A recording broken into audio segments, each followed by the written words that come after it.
Now we're just standing by, making sure we are definitely live. And once we are live, we will talk about Columbus Day. Now, I forgot to take a thumbnail image for tonight's stream, but wouldn't want to waste a bunch of time on that. So, real quick, I'll take that thumbnail snapshot. Either I could maybe, hmm.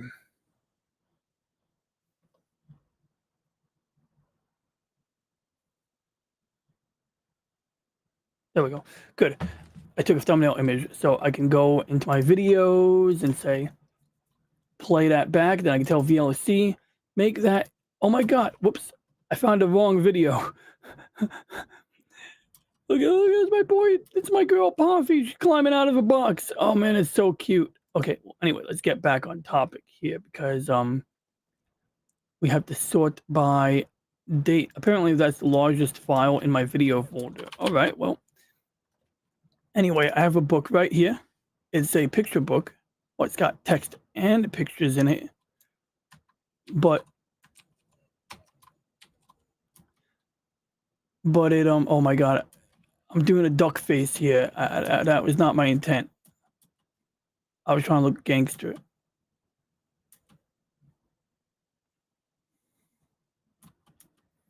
Whatever. Okay, we're gonna use the picture I got. I got one picture. Make this real snappy.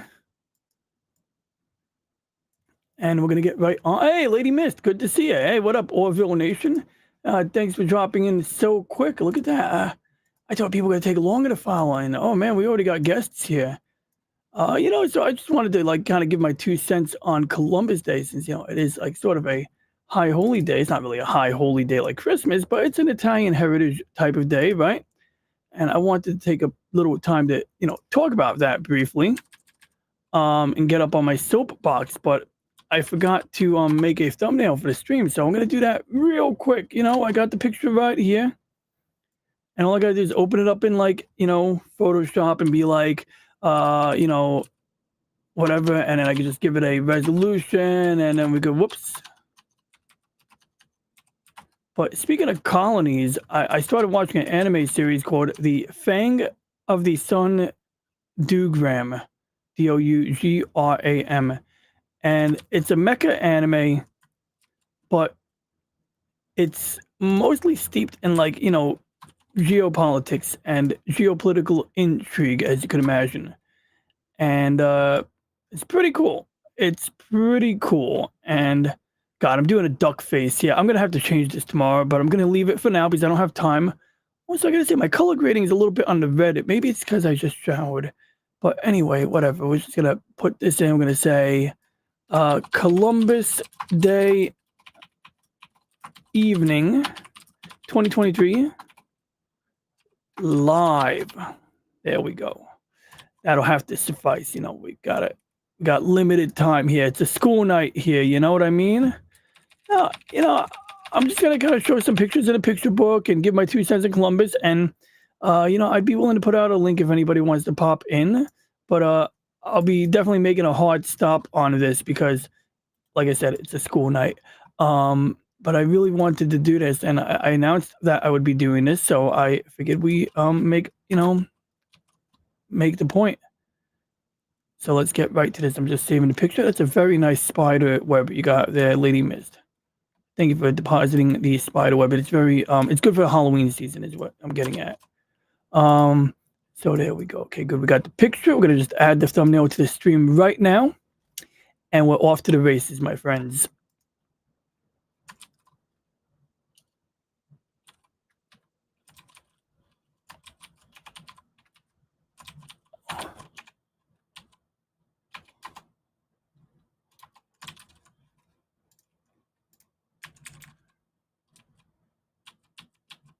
Did I not save it to the right folder? Oh my God, I got a big plump freaking, oh my God, that is a plump fly flying around. I'm gonna open the door to my room so that giant fly leaves my room because I don't have time to kill a fly right now. So it is my hope that I won't have to.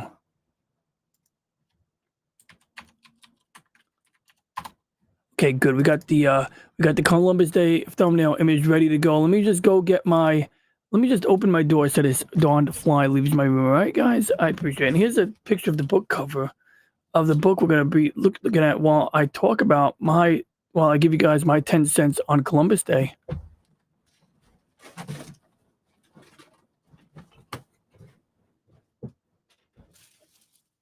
Look there, you big fly.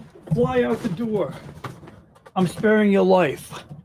Yeah, I'm sparing the life of an insect. And it's not a cool insect like a spider. Spiders are great. I can only wish I had a spider in my room right now.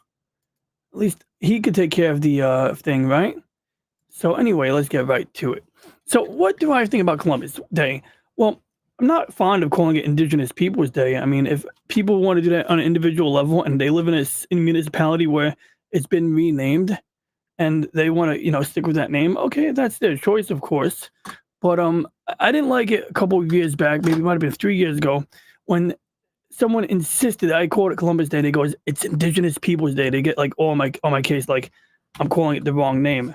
And I beg to differ, but that interaction gave me an opportunity to think about why I feel that my position is just, or why I think I should continue to call it Columbus Day.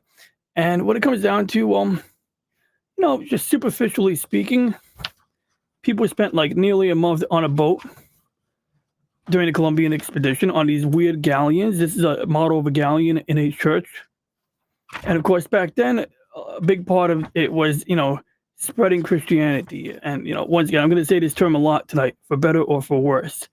And, I remember a rumor I heard I think it was really just a tongue-in-cheek joke.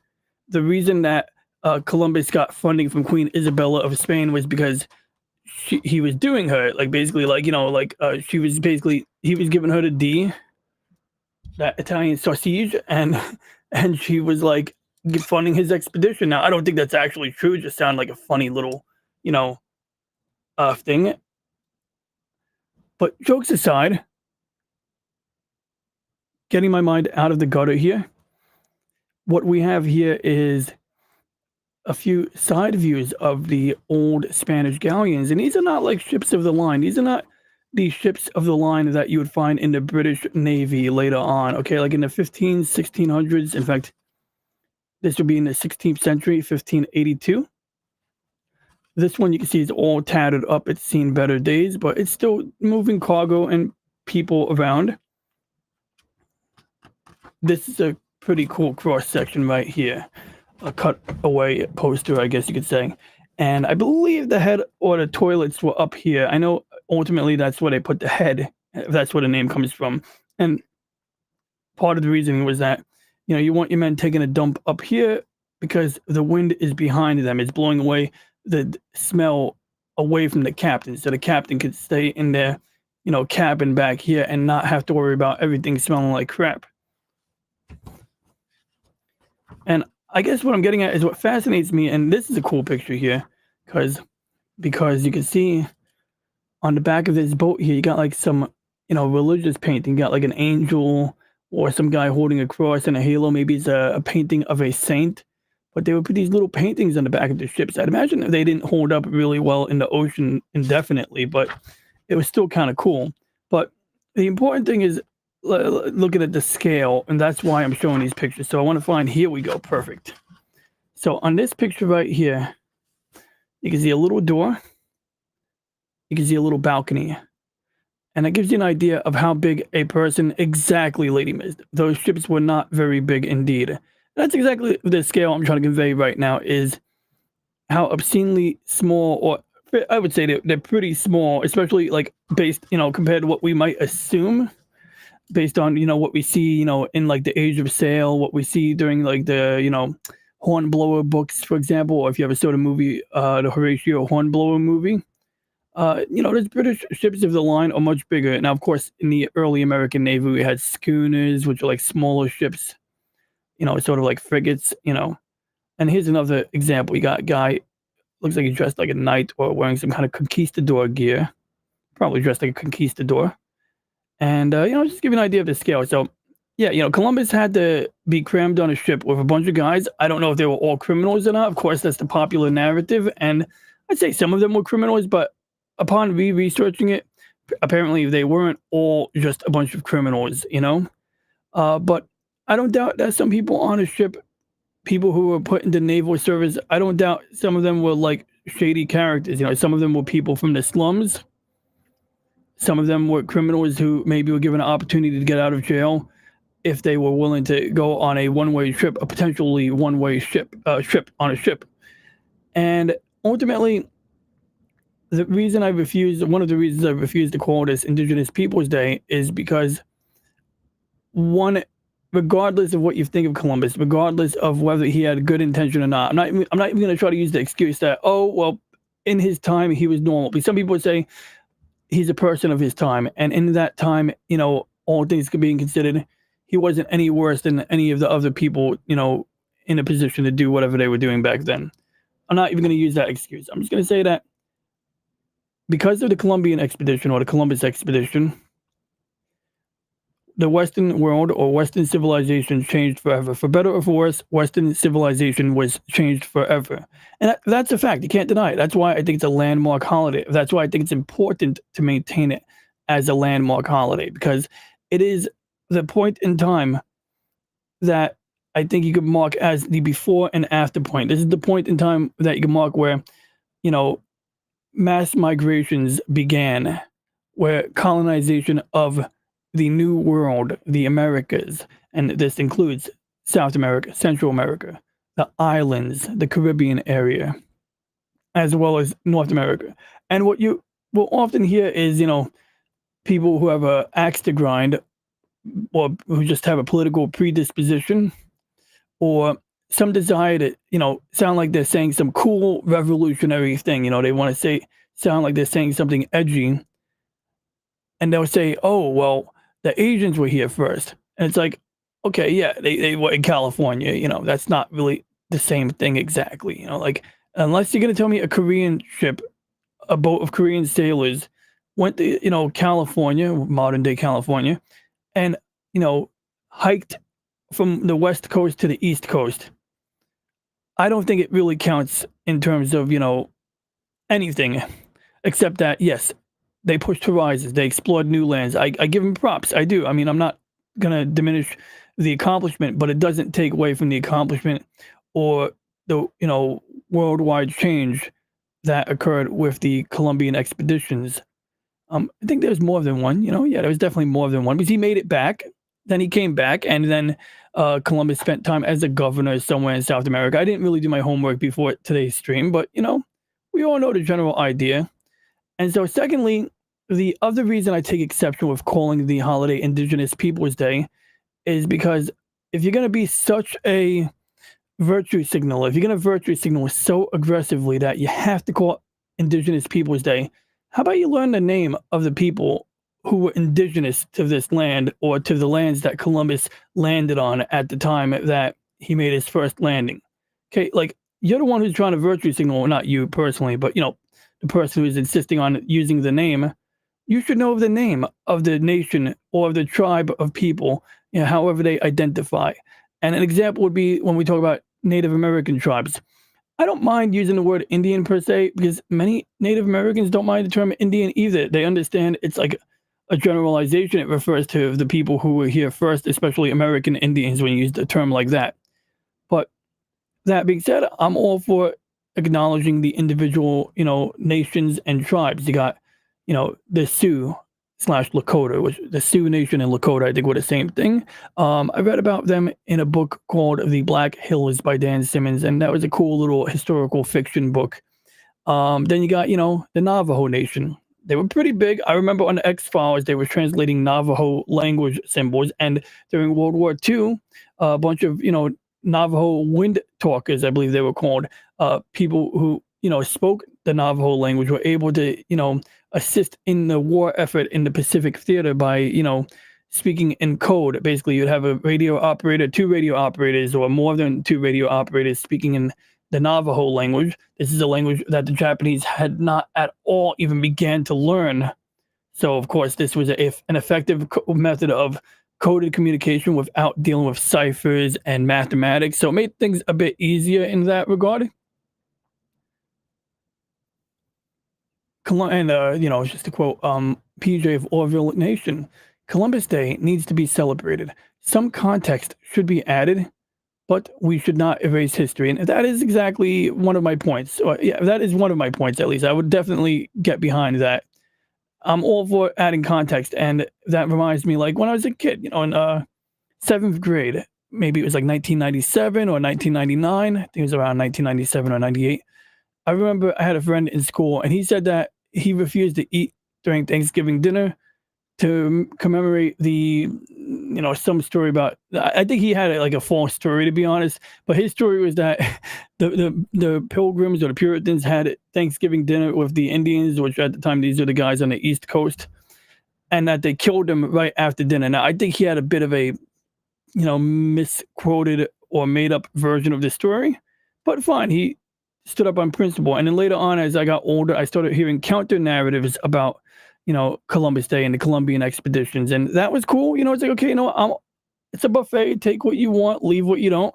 But also, in this case, yeah, I want context to be added. I'm entirely fine with that. And if you only go with the myopic, these guys came here to rape, pillage, and ruin everything and kill, then you never learn about, governance in the Americas. And I'm not saying that, it was just for the Spanish, from Europe to govern the Americas, but they did. And it's good to know, like, what type of system of government they had. It's helpful to understand, did Columbus ever do anything virtuous? And, at one point he may have actually, set up penalties for those who were, essentially mistreating people who are native to these lands. Now, a lot of times there's a situation where you have like two sides to an argument. And of course, the people who are in favor of either side will latch on to anything that is favorable to their perspective. So I'm willing to acknowledge that, maybe I heard a rosy version of the story. Another story I heard was like about one of the initial islands that they landed on. You pretty much had like at least two groups of natives or indigenous peoples living on that particular island. And one of them was known for cannibalizing people. So it's like at that point, who is more justified, or who is less justified? Is anybody justified at that point? I just say, let's just be fair. Let's take score of any and all atrocities or bad actors. And chances are you'll probably have a pretty good list between all groups considered. I mean, I certainly don't think anybody intended to like kill 90% of the population. I don't think there was any intent to genocide 90% of the population. It did happen that way, and that's actually an interesting topic. Let me see if I can find the book relating to that. And what's up, Slim Nim? Thanks for dropping by. Let's see, there we go. That's adding context right there. As Slim Nim says, let's find out how to get spices by going the wrong way. So I think the name of the book was 1491. Yes, it is. That's the book cover right there. 1491. Revelations of the Americas before Columbus. And you can see it's got like 5 stars. And this book was cool because it's actually written by a journalist. It's not really like a historian or anything like that. He's a journalist of some kind. And the book cover is cool too, because we got pictures of like what looks like a, East Coast, Northeast, perhaps could be Southeast, but definitely looks Northeast to me, Indian village or Native American village. And you got some long houses of different types of, construction and design. Some of them look like they're designed to store livestock or something like that. You got smaller ones that look like maybe single family dwellings or maybe more than one family. And you got a stockade, which, just basically keeps animals and intruders out, or at least mainly animals, I'm sure. Like, it helps with the bears, I'm sure. So that's always fun. But yeah, so this guy looked at it from a journalistic standpoint. Just one moment, I want to check something real quick. And just to include what PJ said of Orville Nation, Apocalypto, the movie, showed how native empires in Central Americas were abusing smaller tribes and sacrificing virgins. So there was really a lot going on, and he puts that in caps there was really lots going on at the time. Yeah, and I'm not once again, I'm not saying like that, absolves, the colonizers or whatever you want to call it, the colonists of any wrongdoing. But yeah, I mean, I think it's at least fair to acknowledge it, not to just pretend that, oh, the guys who were born here, the natives were all just, super happy, super friendly, I mean, and do I blame them for being a little mean to outsiders? No, I mean, of course not. But they were mean amongst themselves too, I mean, it's the story of conquest, and the story of conquest predates, we weren't the first, Westerns, not we, see, first of all, like, I wasn't involved at all. I mean, my family didn't even come here until fucking, like, 1900 or some shit like that, depending on what part of my family we're talking about. But basically, my family, my lineage wasn't even in this continent until the turn of the last century, or, yeah, the beginning of the last century.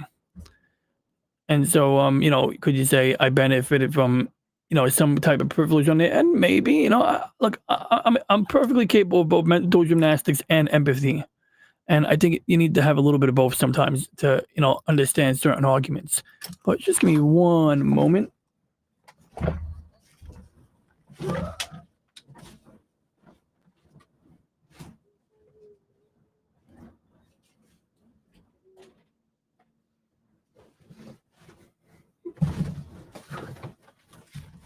Alrighty, now I'm here.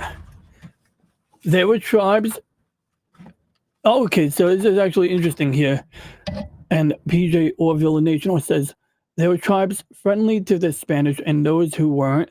Same thing with the French in Canada, absolutely. And yeah, there's a whole bunch of stuff in Canada that I barely know about. Like, I don't know much about the French Indian Wars and all of that stuff, but there was a lot of stuff going on there. And yeah, the English were less integrative with the native populations, as PJ Orville Nation says as well. And I don't know if there was a reason, like if maybe the French realized they needed to leverage the strength of locals to get anywhere. Maybe they had like a guerrilla tactic point of view. Although, from what I understand, a lot of the French who were here in the New World were, basically tradesmen, fur traders, furriers, or whatever you want to call them. Not furries. No, I don't think furries would make it into the New World. But anyway, so yeah, this guy, Charles Seaman, he looked at it from a journalistic perspective. And I remember one of the cool things he talked about was just like, like trying to answer. And there's actually, bear in mind, there's like 3 versions of this book. I believe this is the long version, but there are like literally, there's like a short version, almost like for kids, a abridged version, which is like half complete. And then this one, which is like super complete, if I remember correctly. But essentially, he talked about the genetics, and I forget the term. I'm going to make up a term. Maybe it's called genotypes or something like that. But basically, the people born in the Americas had a less diverse immune system compared to the Europeans who came by. And so essentially, once they were exposed to some of the European diseases, they didn't stand a chance. And it wasn't even like, it wasn't just new diseases. It was that their immune system was way behind or way incomplete or just had a different tool set by comparison. And so even crazier, even cooler, potentially cool, depending how you look at it, was we think about the Amazon forest as this like, manifestation of nature. But it may have been somewhat man-made. And I don't mean like man built it tree by tree, every square acre.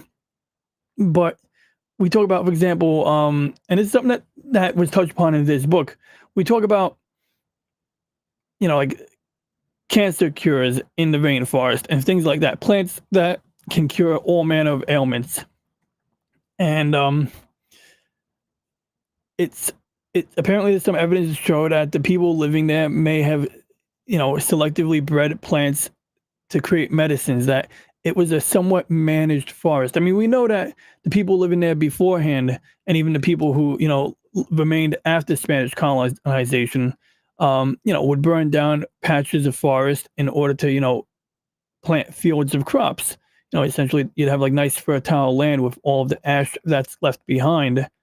But what I'm getting at is, so basically, after the first Columbian expedition, before disease completely ravaged the lands, there were basically villages like all throughout the Amazon River system. So if you were to go up the river, Amazon River in a boat, you would find evidence of villages. And in particular, there was some journals that this guy references in this book where basically people or historical chroniclers or whoever the hell it was going on the Amazon River after 90% of the people were already dead, they spotted a ton of like evidence and remnants of villages and things of that nature, just like evidence of habitation and civilization. And, essentially there's only 10% of the people left. So you're going to have a lot of like unused hardware, so to speak. I mean, granted, it wouldn't be hardware by the modern standard, but you're going to have like, you know, wooden structures. And being a rainforest, I mean, it wouldn't surprise me that overgrowth and rot would have eventually overtaken it. I mean, heck, I mean, just take a look at Chernobyl, take a look at Pripyat, the city next to Chernobyl, and you'll see like how fast nature was able to retake that area. Like you got trees growing out of cracks in the foundation of buildings and all of this, random stuff that you would think that, oh, well, the city is ruining nature. Now, nature is perfectly content and capable of taking over even inside of a city once man is no longer there to, do the maintenance. And of course, yeah, Stilman is correct. That is in the neighborhood of the Red Forest, indeed. And Medicine Man, never saw the movie, but I will check it out. Thanks for the movie suggestion.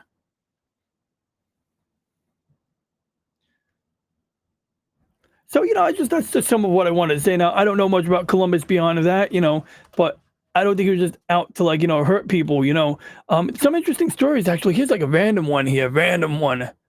A while back, I'm talking to a coworker when I worked at Best Buy. I could prove I worked at Best Buy. I could prove it. Maybe I shouldn't. Maybe I got a Best Buy shirt right over here, but I'm not going to put it on during this stream because we're touching on sensitive topics and I don't want to pull any corporation into it. But anyway, where was I? Yeah, so I was talking to a coworker in the loss prevention department. I was getting ready to leave. I used to ride my bike to work. So I'd be, getting my bike ready, put my gloves on, make sure the bike is ready, put my phone on a smartphone mount, on the handlebars, make sure I have an audio book or a YouTube video queued up for the bike ride home.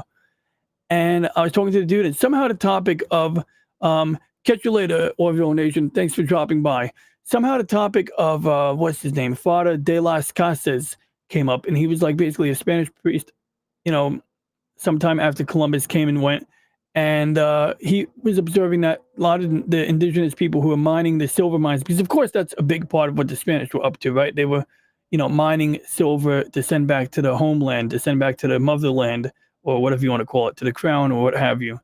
And he felt bad. This priest was like, oh my God, these Indian people are suffering. They're not made for this. So he goes and he suggests to like some people, government, whatever, the Africans. And this is not me. I'm more or less paraphrasing what Father de las Casas said. He basically suggests that the African people would be better suited to the environment because, of course, depending on what part of Africa, not all of Africa is a single climate, but in some parts of Africa, it's hot and humid. And, certainly natural selection has contributed to having, wider nostrils, better ability to, take in air in that type of environment. So Father de las Casas thought, oh, I got a bright idea. Don't use the natives, ship in some African slaves. They're much better suited. That was his attitude.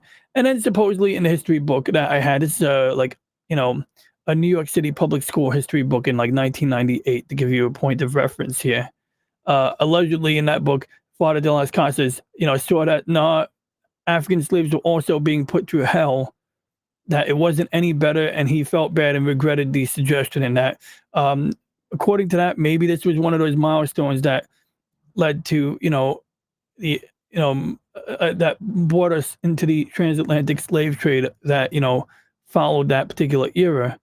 But anyway, when I brought this up, I thought the controversial point would be the fact that I just quoted a Spanish priest who said it would be a great idea to use African slaves. I thought that would be the sticking point. I thought my coworker in the loss prevention department would take exception with that. But no, to my surprise, he actually had a different angle. Apparently, he read some historical accounts, and he was under the belief that it's like I can't even quote it. I gotta get this right. But essentially, he didn't believe that African slaves were brought into the Americas. He believed This coworker of mine believed that Africans were already present in the Americas when Columbus showed up, and he kept saying like, "Oh, the Africans in Africa, they weren't waiting for no slave ship to pick them up." That's what he kept saying, like as if like, and like maybe there was some kind of sense of pride angle, like like oh, um, my ancestors weren't just waiting to be picked up by some slave ship, and look, I have ancestors who were put into slavery in the past, I'm sure. I mean, you got the mafia, the Camorra, you got these weird, sketchy Italian types throughout Sicily and southern Italy. So, it wouldn't hurt my pride to find out I had ancestors who were put into, pressed into work involuntarily. But he firmly believed that. So I asked him some questions, and I asked him, one of my questions I ask is like, can you recommend a book?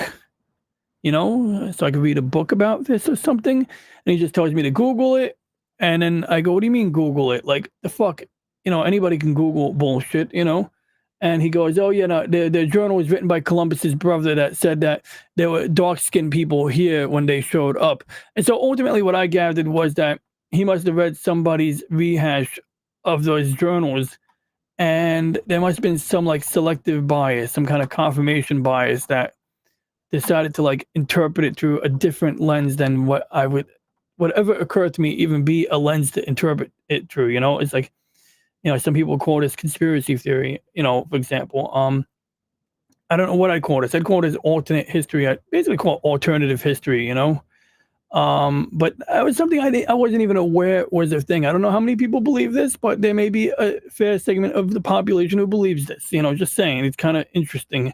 It's good to know, like, what narratives that you might not even be aware of bumping into when we're talking about this topic. And so if someone was of that particular belief, they would probably be very against the name Columbus Day for a holiday, because that would undermine the belief that there were people of color already here. Because, of course, when I say that the world changed forever, that the Western civilization was changed for better or for worse, Western civilization changed forever after Columbus Day. When I say that, that includes the transatlantic slave trade. That includes, the mainstreaming of all of that craziness. So that's kind of what I'm getting at there.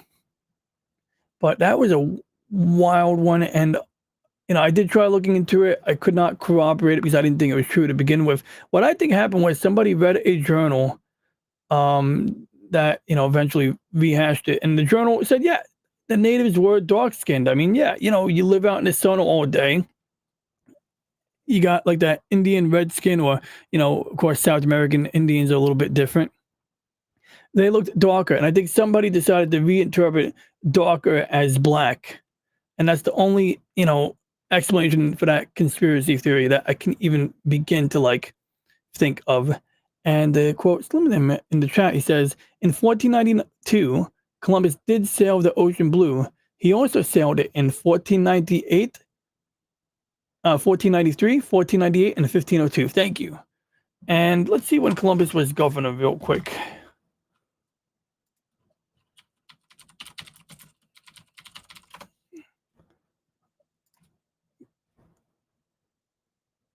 And he was born in the Republic of Genoa, which Genoa is known for making Genoa salami, as you guys would know.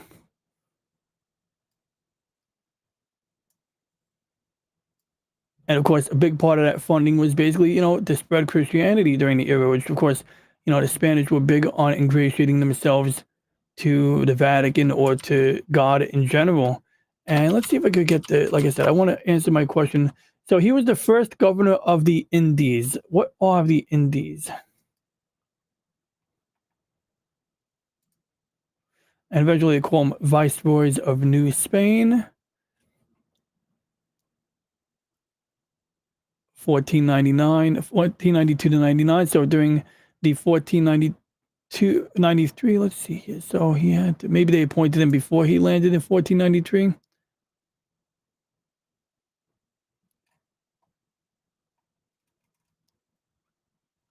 But yeah, I remember hearing some rose-tinted narratives that he enacted some law or some strong penalty against mistreating natives. Now, I wouldn't take that alone at face value, but just something I heard on its own. And this limited says he has also referred to by himself and others as Cristobal, Cristovam, Christophorus de Colombo, and even Zupo de Colon. I might have botched those pronunciations there, but I appreciate that. That is informative to some extent. Without me Googling it, it probably doesn't give a complete picture of what those names mean, but it's kind of cool. Cristobal. Anyway. So, I mean, I don't think I have much else to add. I just want to say that, yeah, I'm not calling it Indigenous Peoples Day, and this is some of my reasoning behind it. I'm also going to add that, yeah, I heard one kooky conspiracy theory that, you know, that African people were already here before the transatlantic slave trade ever existed, and that one I'm going to say I don't buy it one bit. More likely someone misread a journal account or decided to intentionally misinterpret a journal account based on, you know, just accounts that, yeah, there were darker skinned people here, but it doesn't mean African people were already here. But most people, I don't think I've ever walked into anybody else who subscribed to that notion. But once I heard it from that one guy, I looked it up, and yeah, that's a thing. That's a belief that some people carry. So take that as you will. But yeah, I just find it fascinating, the whole idea of like traveling on a galleon, you know, like that's gotta suck. That's gotta suck so bad.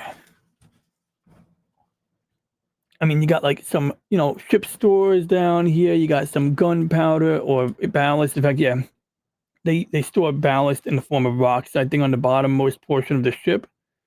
Then you got your freight that's going to or from. Presumably, once you have a colony set up, you'd be bringing things into the colony and bringing something back from the colony. People would take a dump up here, as we mentioned before, meaning, you know, going to the bathroom. And you got that balcony, which I would love to like ride on a ship like this. Like if I ever like had like an extended vacation or something, and just stand on that, looking out at the sea, that would be kind of fun. But would I want to, you know, be stuck on one of these for like an entire month without enough food, without knowing how much longer? Because I mean, I think that was part of the situation was that there was, you know, the question of mutiny at a certain point when it was uncertain how much longer the journey would be, if we could even take that at face value. Of course, that's another way that people like to, you know, take the Columbus narrative. They like to just outright bash me. They like to say, oh, Columbus was incompetent. He got lost. And that's how he found it. Which, I mean, that's some truth that he got lost, but seemed to have found something of great value. He was looking for India, right? He's looking for like a convenient, you know, trip to India, convenient route to India. Instead, he finds an entire new set of continents, 2 continents, I guess, for the price of one, and silver mines to boot, which, of course, back then, the Spanish mill dollar was the biggest or one of the more widely used currencies in the world. And a Spanish mill dollar is a lot like an American silver eagle, I think. It's close to about a little bit more than an ounce in silver, I believe. Let's see here.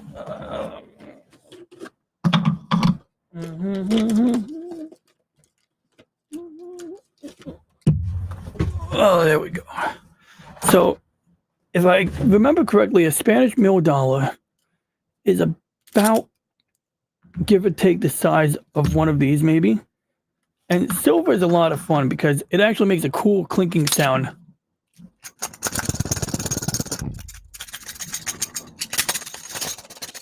See, it sounds like when you play World of Warcraft.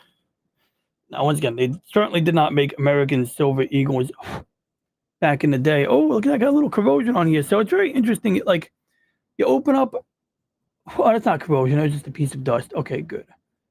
I should be careful. I don't want to get fingerprints on that. Right. Well, it doesn't really matter if you get fingerprints on one of these, but you know, just you got your shiny silver. And so anyway, the Spanish was making, you know, silver coinage back then. Now, of course, their silver coinage was actually primary currency, whereas this here is more like a collectible. I mean, these literally have a face value of $1. Where does it say $1? It does say $1 on it. And you could actually spend these as, there we go. Fine silver, $1. You could literally spend this as legal tender as $1. But these are worth like 20-something dollars, maybe close to $30, depending on where you buy it. So, of course, nobody would actually spend this as legal tender, but you could. you could do it if you want to lose the value. But anybody, if I was a cashier and somebody handed me one of these, I would take $1 out of my pocket and swap it, because obviously someone spending this doesn't know what they got, apparently. And so if you ever buy the monster box, which I never bought, this is just a single tube of 20 ounces here. Is it 20? Yes, 20 ounces. But when you buy the monster box, it has like, how many of these here? 10 times 200. It has like 25 of these. Yeah, it's got like 25 of these, because, or is it 30 of them? Yeah, it's like 25 of these. I feel like my mathematics is off. 10 times 20, 200. Yeah, about 25 of these, if my mathematics is correct. And they will be in a big gray plastic box with a zip tie or a special plastic tie on it, sort of like the ties that they wrap around newspapers. And yeah, you know, it's one way to do it. But I certainly cannot buy a monster box. Just gradually accumulate that once in a while. But my point is, yeah, the Spanish mill dollar is cool because remember, if you ever hear the story of how the island of Manhattan was bought from a tribe? I think it was bought from, as I remember, it was bought from the Canarsie Indians, and it was bought for something like $30-something, but it wasn't really $30. It was 30 Spanish mill dollars. So what's cool is, let's see here, Manhattan purchase, $24, but it wasn't 24. They say it was an equivalent of $24. The problem is, like, how could it be the equivalent of $24? And whose money? When? You know what I mean? Like we got to think inflation adjustment here. And over here now they're saying trinkets, so it's not even, you know. There's got to be a better answer here, because I've heard, like, I hate when I hear like 3 versions of a story. Now I'm going off the rails here. Okay, I'm not going to spend too much time on this one here. Just want to see if I get a... Because that's what I was talking about. Spanish dollar, you know, from 1497 right there. You know, you got this like rough shot coin. It's got the ridges on the side so that you can't scrape away material and try to, you know, like sort of steal it 1 grain at a time, as people might have done before.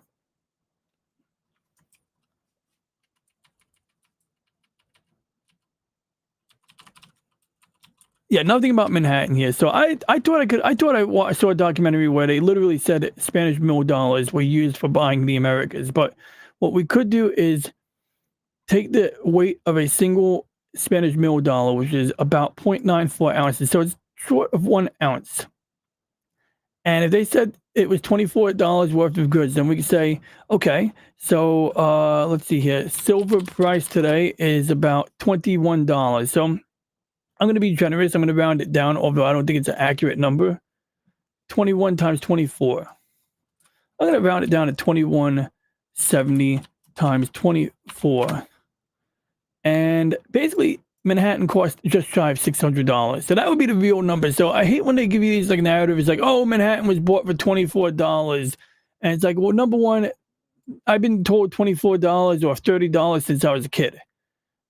And so it's like, whose dollars are we talking about? And if we're talking about Spanish mill dollars, okay, then we can, you know, take the silver weight of that money, multiply, and we get a number that's closer to $600, which still is a bargain, but it makes a little bit more sense, you know? It makes a little more sense, because to say that Manhattan was bought for $24 is like saying we handed a hoodie. I took a hoodie or a sweatshirt. I took my Punk Waddle t-shirt and handed it to the Canarsie Indians, and they were like, you can have this island. But also, it may not have been owned by them directly either, but that's another story. So anyway, what else do we have? Yep, the history of ship high in transit. Oh, yeah, you're right.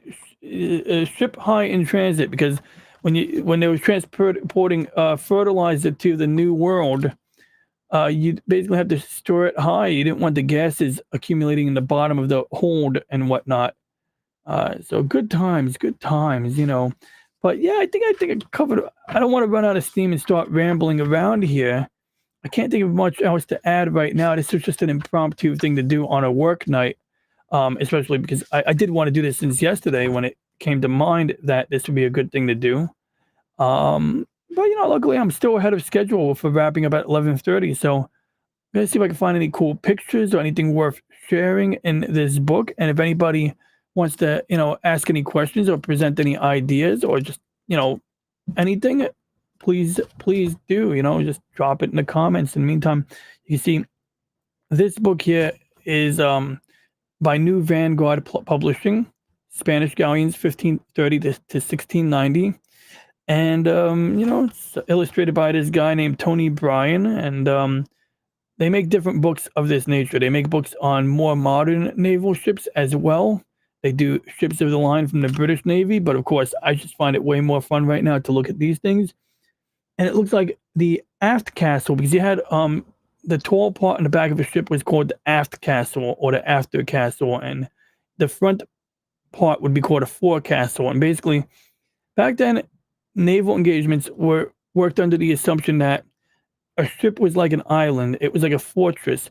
And to fight another ship, you would engage in a boarding action. You would ram the other ship and you'd have your sailors jumping onto the other ship to get into sword fight, to get into some kind of combat, to sink the ship or to kill the crew or to kick them off their own ship and steal their ship, or something like that. Because of course, back then ships were so expensive and, costly to build in general, that it certainly was a common practice to, plunder the ship itself. I mean, heck, I don't think that tradition has ever really died.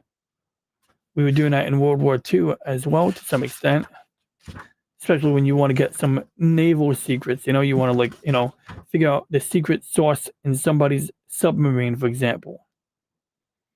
But somewhere in here, they have a little bit of history about ships that predate the galleons, because of course, before galleons, you had ships called caravels. You had ones that looked like galleys, where they look like rowboats, but sort of like the movie Ben-Hur. Sailors dang to all stay synchronized in tasks. And you got some measurements here, right there. Oh, that's a typographic error. I know what you meant. Sailors sang to stay synchronized in tasks. That's true, yeah. So they could all stay synchronized. They would sing. That's very interesting because, you would think they just did it because they were drunk. And I mean, granted, being drunk probably helped them feel the motivation to sing, but staying synchronized can be important, especially when you need to coordinate pulling the rope to raise or lower the sail or coordinate a gun crew.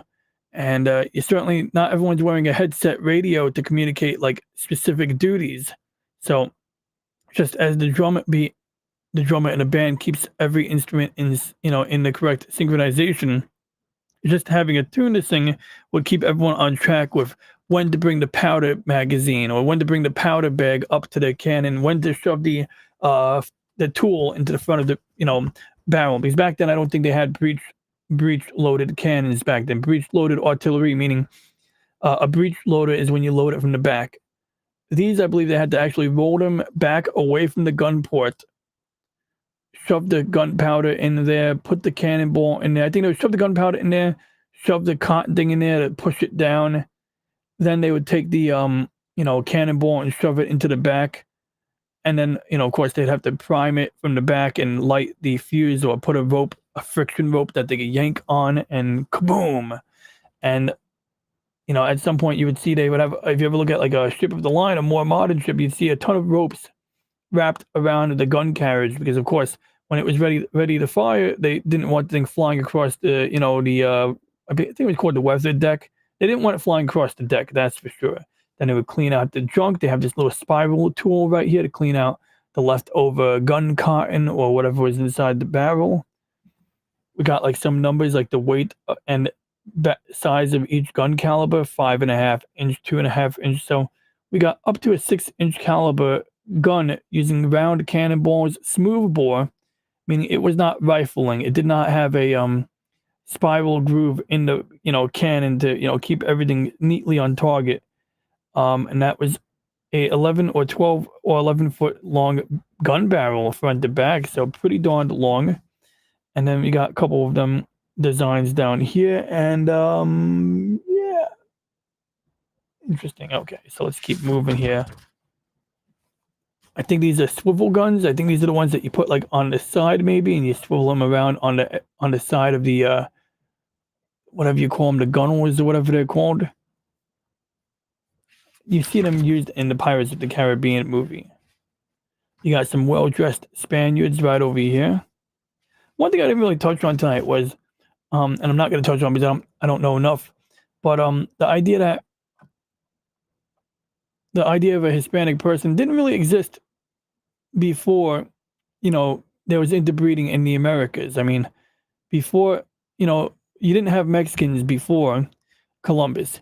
You had, the indigenous people who were there. You didn't get Hispanic or Mexican people until Spanish people settled and interbred, with the mestizos, or is that, I think they created mestizos, if I remember correctly. But, that is what led to the, Hispanic cultures that you see all throughout the Americas, all throughout South and Central America today.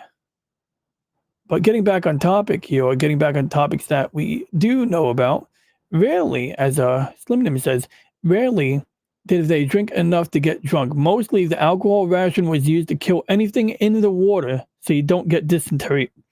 That is true. I remember learning that, because I remember I was watching a History Channel commercial about how, the founding fathers, they used to drink a lot of alcohol and get drunk. And it turned out, my history teacher explained to me that, the water was trash back then. I mean, you open up a wooden barrel. The wooden barrel is sealed using tar, using pitch, which is just basically tar. And so now you're going to have a oily film on the top of the water from the pitch or the tar, in addition to bacteria growing in that water. And so the alcoholic beverages were inherently safer to consume. And you didn't need a high alcohol content. In fact, you didn't necessarily want a high alcohol content because, that wouldn't really hydrate you. But you wanted alcohol in the water to keep it safe, to keep it, free, like you said, of microbes, and in particular, to prevent people from getting dysentery. They didn't need to know that microbes were the cause in order to understand that, dirty water was causing dysentery. So that is a good point indeed. And apparently, at some point in the past, they had something called small beer or something like that. Maybe it had a different name, but the teacher called it small beer. And essentially, this was just a beer with a lower alcohol content for consumption by children. So I thought it was kind of interesting too. And we got some booty right here. No, it's not a snow dub booty break right here. Unless you want to put these on screen. Maybe I should make my own booty break and use the same music as snow dub. Booty break. When the wreck of the Nuestra Senora de Atocha was discovered by Treasure Salvador Fisher in 1985, her main cargo of silver ingots was still neatly stacked on the seabed, conforming to the landing pattern of her aft hold in 1622. These 70-pound ingots have been restacked to conform to the way they were found. Mel Fisher Maritime Museum, Key West, Florida. Key West, nice place. Grog, that's the name. Yep. Grog. You put the rum in water to stop dysentery, and then you add lime or lemon so you don't get scurvy. Absolutely true. So that's funny. One of the things that got me interested in all this maritime crap, I read a book by Dan Simmons called The Terror, and it was basically a historical fiction about the doomed Franklin expedition, which was an effort to discover the Northwest Passage. And of course, it was a British Navy ship, closer to the late 1800s, I believe. And of course, the Northwest Passage was this area where they could, navigate through the North Pole to get to Asia or to get to the other side of the world quicker. But during this expedition, so they basically outfitted two ships. They outfitted the Terror and the Erebus, which is named after a mountain called Mount Erebus, or I think maybe Mount Erebus is named after the boat, or it's named after some demon or some shit like that. And anyway, these two ships were originally bombardment ships or bomb ships. And what a bomb ship or a bombardment ship is basically a ship equipped with a humongous mortar. I'm going to see if I can find a picture of the mortar system on these ships because, yeah, there it is. Found it. So just a rough picture. Here we go. So on the deck of this ship, you got this humongous, like, mortar unit. And by the time the ships were re-kitted or refitted for an Arctic expedition, these were removed, of course. But I think these actually were used in either the War of 1812. I believe you had a War of 1812 or one of the major American wars against the British. These were used, to bombard inland targets, basically. So it's kind of cool. I assume they would use some kind of exploding round, but they seem to be pretty well suited for, like, icebreaker duty, because there we go. Look, you got some bombardment ships shooting their little mortar rounds right here. That's kind of cool too. Exactly, and that's why we're here today. Ookie Spooky Outsider Occult October Odyssey. It is good to see you. Ookie Spooky Outsider Occult October Odyssey is a friend of our channel's friend, Captain Neckbeard. I remember one of the first times Captain Neckbeard showed up at this channel, I whipped out this very book because they said, "Oh, we got a Captain Neckbeard. Well, let's talk about booty, plunder, and pirate ships." Arg. But jokes aside, I don't know what Captain Neckbeard is, but it's okay. I got to wrap up really soon anyway. I'm like already pushing to past 11:30 at this rate, but that's okay because we're talking about bombardment ships right here, and you can see like an American fort right here. And this is actually Fort McHenry. Yeah, it says the bombardment of Fort McHenry, and you can see like, some horses. And you got this guy, and he's all like, I don't know why he's got his hand up, or he looks like maybe he's using maybe a scope, and that looks like a donkey eating grass. But anyway, that's it. Oh, and that's cool. You see an explosion right there. Boom! Right? See, like right there. Yeah, you're right. Which one was it? Star Spangled Banner or Star Spangled Banner?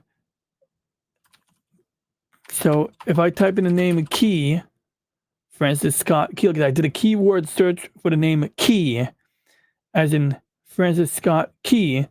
The bomb is bursted in air, recorded by Francis Scott Key at the Battle of Baltimore, 1814.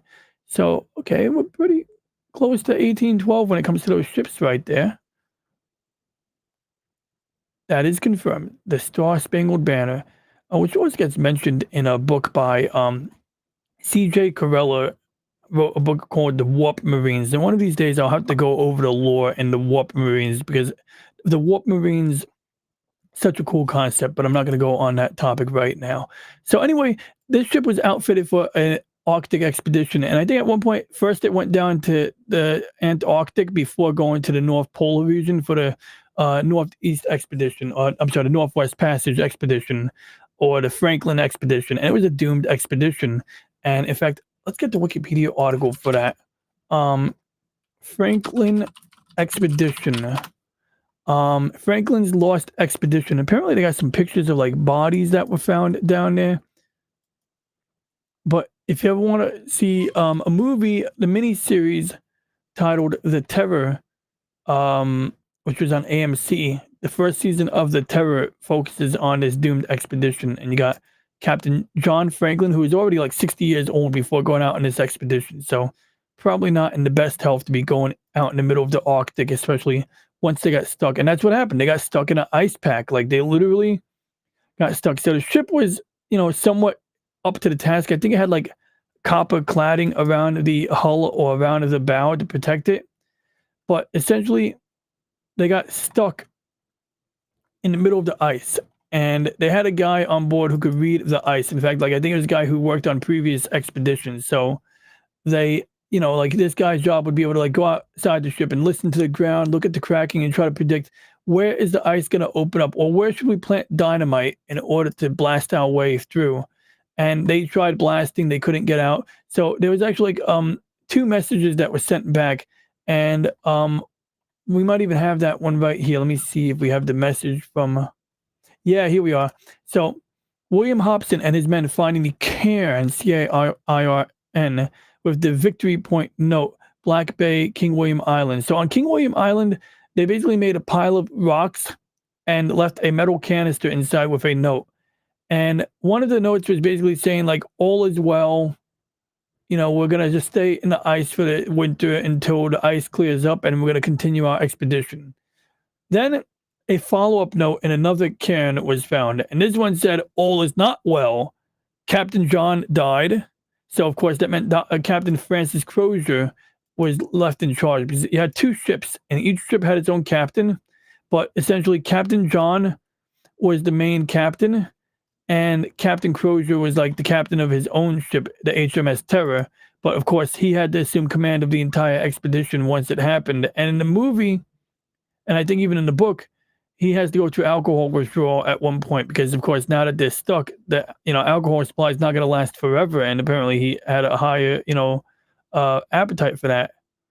And John Franklin had a pretty cute wife right there, apparently. For reference, but no photograph.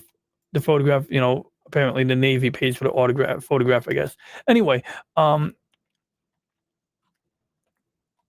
here's some people from the crew or whatever. We got some more. These I don't think are photographs. These might be lithographs, which it's a similar distinction, but essentially it's like making a copy of an ink drawing or a line drawing, and you use like a stone slab. It uses a similar process to photography, but it's not photography.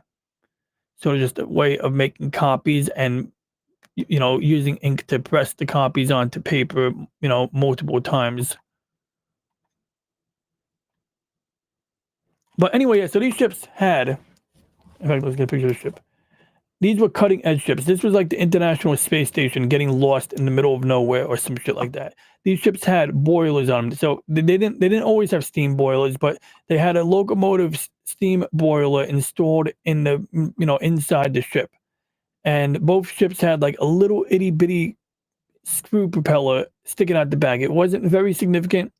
It would have been prone to getting bent if it hit a piece of ice or something like that. So it wasn't the most resilient setup. And so they definitely were dependent on the sails to get around. But the thing was, the boiler served a dual purpose.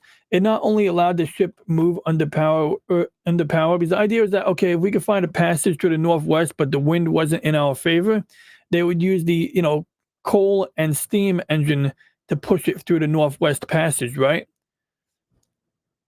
But it also provided heat. In fact, the crew quarters, or the part of the ship where the crew slept on hammocks, actually had central heating, so to speak. Essentially, the heat from the boiler could be used to heat the inner spaces of the ship. But once they were stuck in the ice pack for an extended period of time, this was not an option. So what they did was they would take like a lifeboat and turn it into a sled and drag their supplies over the ice. And in some areas on King William Island, it's not even ice. It's not even ice all throughout King William Island, which is the crazy thing. Oh, and apparently there may have been some issues with the food. So the canned food was done by the lowest bidder, and the lowest bidder was a piece of shit. So the motherfuckers who sold the food, there was like basically lead in the tin, and the food was going bad prematurely. And so a combination of botulism and lead poisoning probably caused a lot of trouble for the men on these ships. So, there's that too, that did not help matters at all, But what was I looking for? I wanted to find, oh yeah, King William Island. Let me get you guys a picture of that. Because King William Island, like in the movie, you get an idea of what it looks like. And like, look at that shit. Oh god, it's a low resolution picture. Look at that crap. Like, does that look like a fun place to be dragging a sled around? Like, I mean, it's not even ice, it's just rocks.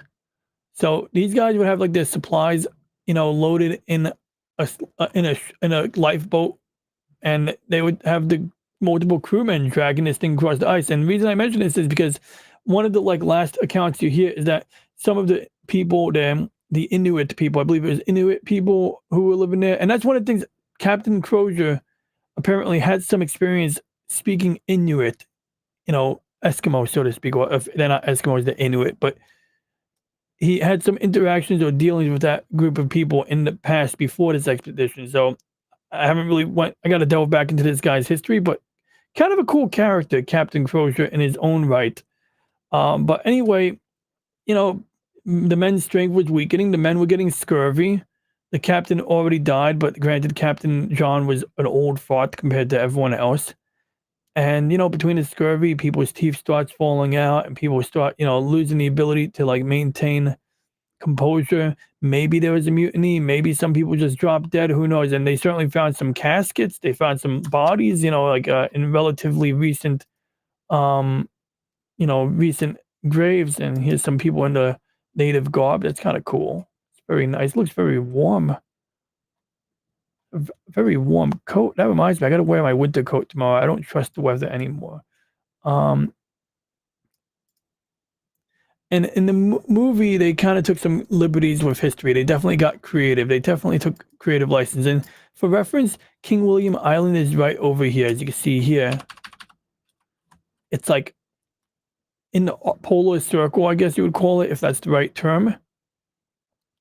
Baffin Bay is over here. I think that's where they originally came into, Baffin Bay, and they either wanted to slip up here or they wanted to slip through here and work their way around. I think they probably got stuck somewhere here and then had to work their way south. They went through some crazy journey, but that's a different topic. I want to touch upon that real quick. But without further ado, I think that about covers everything I wanted to talk about tonight. And I think we all are basically on the same page about being fond of Columbus Day. You know, and I think PJ put it really well. Like, I think, you know, everything should be on the table, basically. It's like there's some political upheaval about some Supreme Court justice and some property dealing. And I say, hey, look, man, like, the truth is, everyone in the comments was only bitching about that guy because he was in the opposite political party.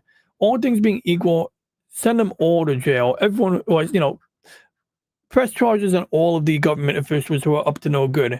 And then someone goes in the comments like, oh, well, you can't do that because then everyone would have to go to jail. I'm like, okay, and everyone should go to jail. What could I say? I mean, like, you're the one who seems to want to, you know, have justice when it's the guy on the other side. All things being equal, let's just have justice all around. But that, once again, is a different topic. I hope I didn't just jump all over the place now. But yeah, before I wrap it up, does anybody have any questions, comments, ideas, thoughts relating to Columbus Day, even ships from the age of sail? Thanks, Lady Mist. Ships from the age of sail. Turtles? Got any questions about turtles? I can talk about turtles. Ain't she cute? That's my Poffy buddy. She's a good girl. She could be bad sometimes, but she's smarter than she looks. Okay, jokes aside, I'm pulling your leg now, guys. I really want to thank you guys for dropping by, and I appreciate your company, and I appreciate this platform to talk. And with that being said, to anybody watching on the replay, if you have any questions, comments, or ideas, please leave a comment. Please like and subscribe. And for now, we shall end transmission on my